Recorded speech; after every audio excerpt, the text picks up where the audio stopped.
Doing the last steps of the Stash Buster cardigan.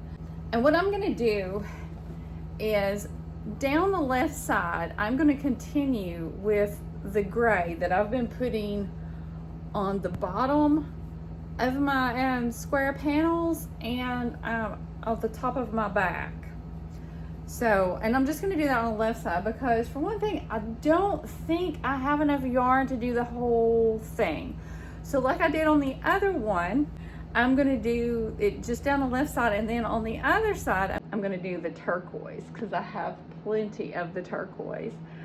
So what I'm gonna do is rehang the stitches, and I want to rehang them with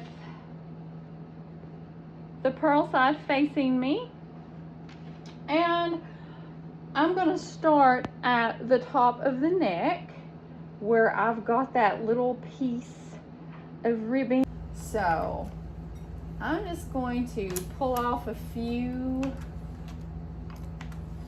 needles here. I might not do all these needles, I don't know until I start. And I'm just gonna rehang my stitches.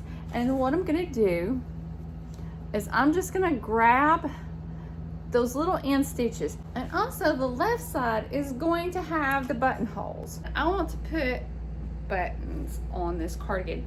You don't have to put buttons on the cardigan. Definitely you could do without.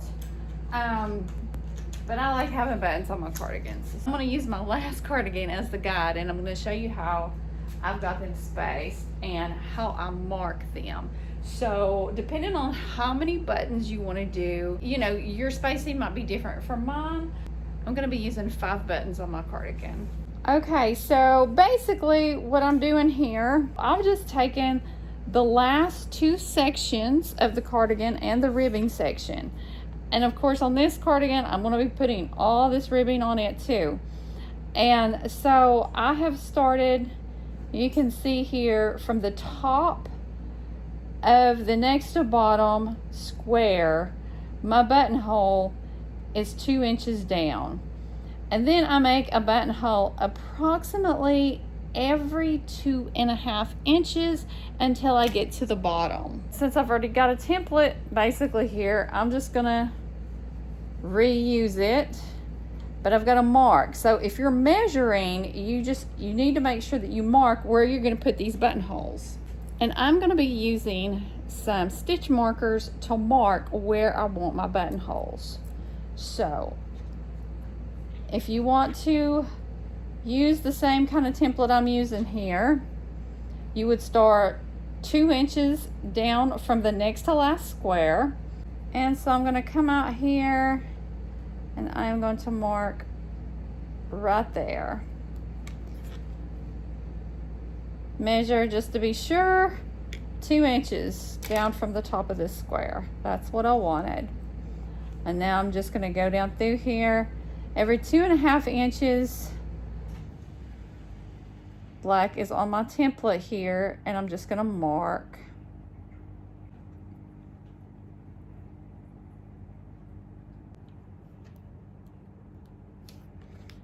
Okay, and that is how I mark where I'm going to put my buttonholes. I'm hanging on the purl side, not the net side, and like I said, I'm going to be grabbing both of those little bumps at the end here of my work, because if you only grab one, it kind of gets a little wonky and it can curl.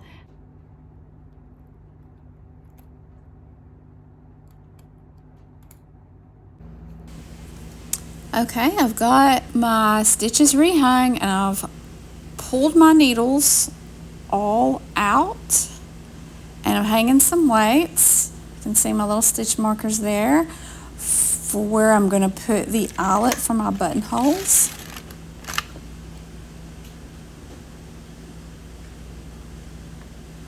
And I'm going to be knitting 5 rows.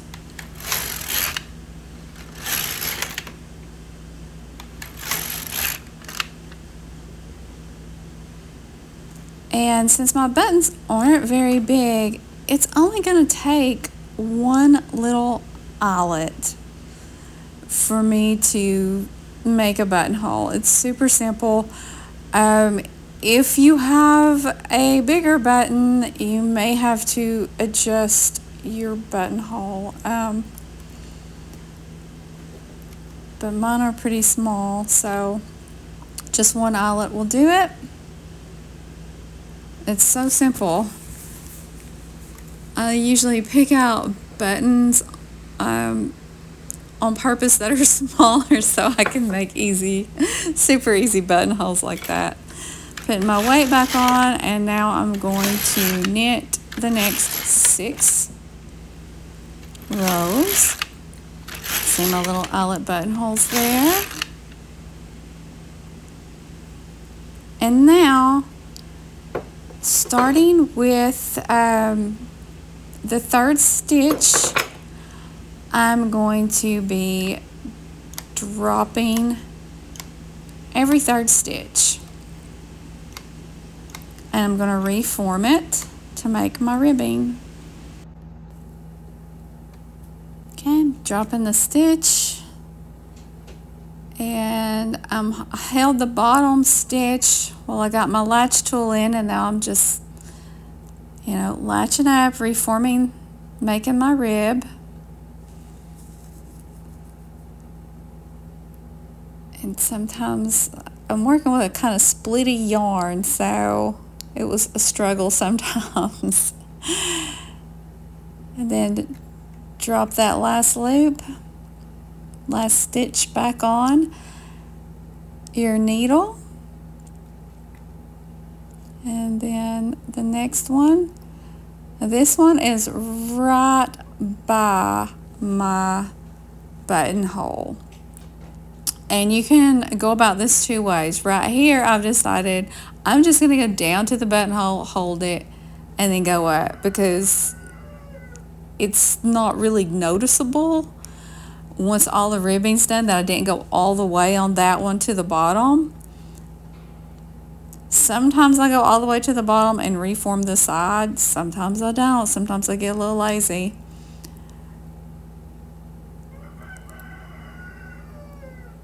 So I'm just going to continue to reform these stitches.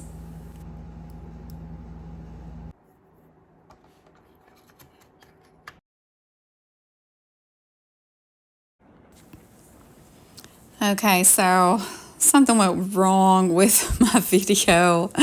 I apologize, but I'm just doing a crochet cast off. I've got my little latch tool there, and I am just going up through, in between the needles, going up and grabbing the yarn and pulling it through with my latch tool. Crochet cast off is super easy. Now I do want to say right here, I am using a latch tool that did not come with this machine. It's actually a standard size latch tool, so it's smaller and it goes in between the stitch and the needles so easy. And I also want to say, if you leave weights on while you are casting off, it goes a little bit easier and quicker also. So just a few tips there for your cast off.